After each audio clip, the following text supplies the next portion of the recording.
Number 7 and number 8 is what we have. Number 7 is about geometry. Of course, this is even an audible student can attempt. Then this one is from the is. So this one says, a line passes through the point of intersection of these two lines. If L is perpendicular to this, determine the equation of L.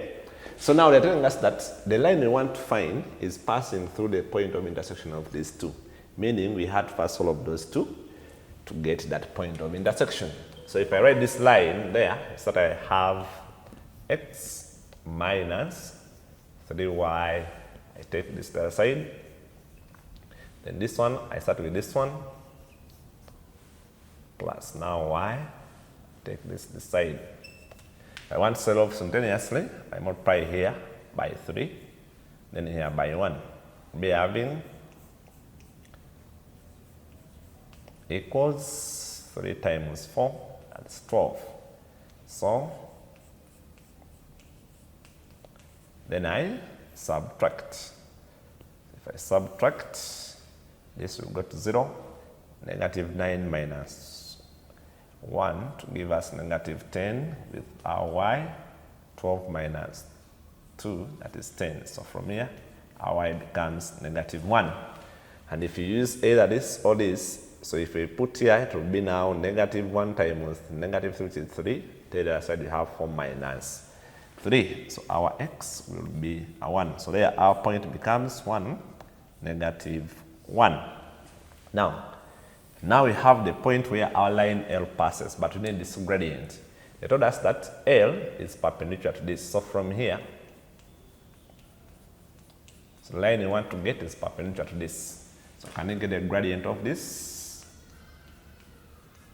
Over 4x. And I take this side, it becomes negative divided by 4. So meaning that our first gradient of that line is 4. Because they are perpendicular, we know M2 is negative 1. So I mean that my M2 will be negative, 4 over 3. Now this is the gradient of the line you want to find. So it's put in our formula.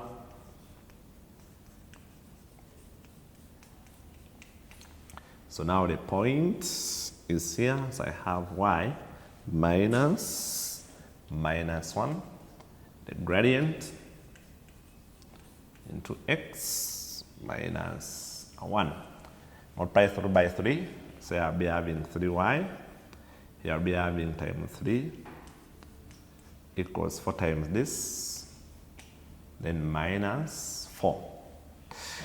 You can take this to the other side, you have 3y equals 4x minus 7. And so that's the equation of the line that we want to get. Now this one, it was coming from the is, and when you look at this number, I think it's that this is an homogeneous DE because the dimension is 1 and is uniform through all the terms. So I'm saying using the substitution list or otherwise solve this, meaning you can solve it using any other method. So now let me use the word they are telling me. If it's homogeneous, we start by dividing through by x to the highest power. So divide here by x here, by x here. I'll be having now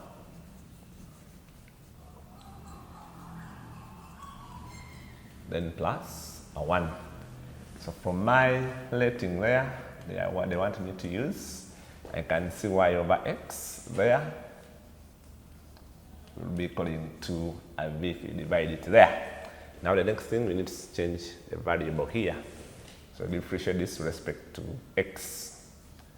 So the y dx will be fix v, differentiate x to get 1, plus fix x, differentiate v with respect to x. From there now, I substitute into there. So my dy dx, I'm going to substitute the whole of that. So v plus equals to x over y is v, then plus a 1. So when I take this side, I have 2 minus v, 2v minus v. I have now x. This side now I have v plus 1. So now there we separate variables, we bring the whole of this side, and you take this side.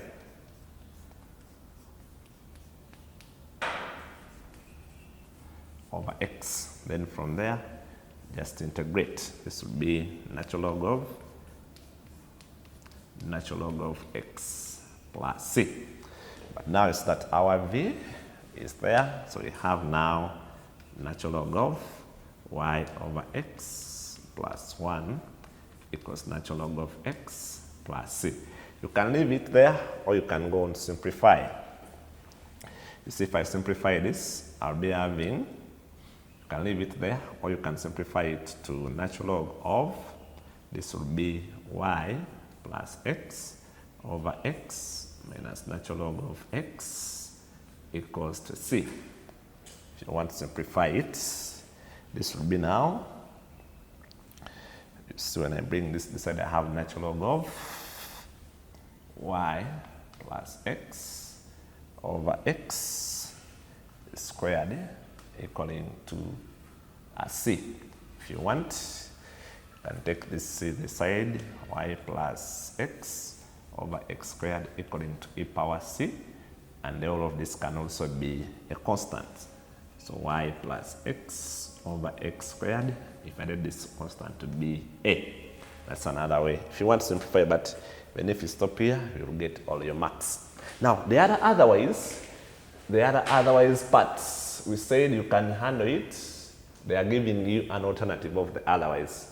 You see this one, I can treat it as a linear dA or non-exact.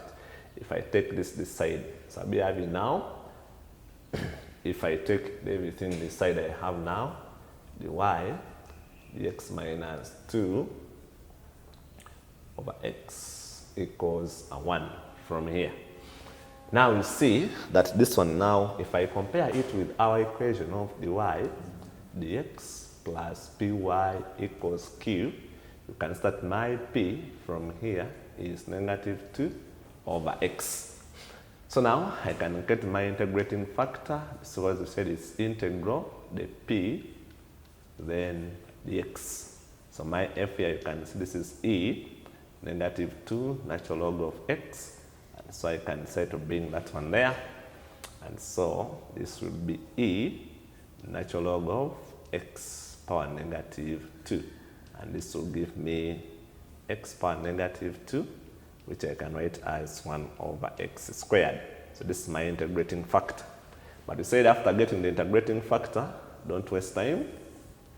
You said d dx of y times the integrating factor will be equaling to, now our q, which is 1 when you compare, times the integrating factor. From there you separate variables. You should be having now y over x squared d, the all of this equaling to dx over x squared. From here you can integrate like that. This will give me y over x squared equals, this will give me negative 1 over x plus c. And so you see, if I bring this side, I have y minus of x squared 1 over x equals a c. And you see it's similar to this if you get the LCM, which is y minus x of x squared equaling to c, where our c is a constant. So that's how we can, that's how people had handled that number. But the whole topic of the is there in the playlist. You can visit the playlist and see all the things of differential equations. That's it, members. Don't forget to subscribe to the channel. I wish you well. Sorry, when I bring this side, this one has to be a positive. When I bring it this side, positive. I think you can see they are similar. So that's it. I wish you well.